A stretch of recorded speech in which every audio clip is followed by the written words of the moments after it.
À la force des bras, cette jeune fille remplit goutte après goutte son seau d'eau. Le trou est presque vide.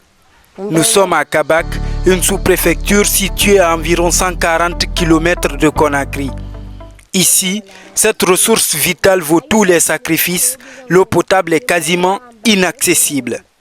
Dans cette localité, les habitants n'ont jamais vu couler l'eau de la Société des eaux de Guinée.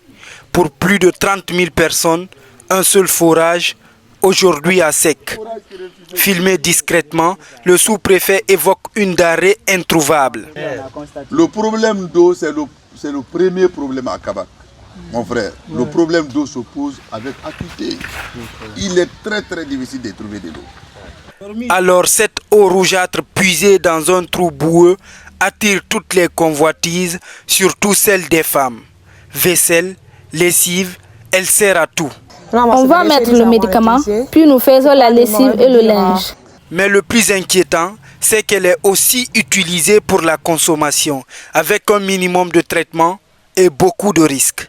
Nous faisons la cuisson avec, en ajoutant de l'eau des avelles.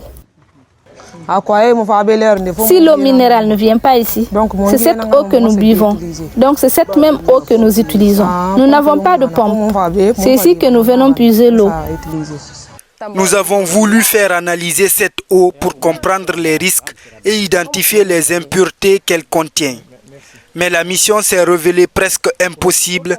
Peu de laboratoires existent et ceux que nous avons contactés se sont montrés peu ouverts à l'exercice. Résultat, le doute plane et les habitants continuent de boire une eau dont la dangerosité reste inconnue. D'ici là, les habitants continuent d'attendre et d'espérer.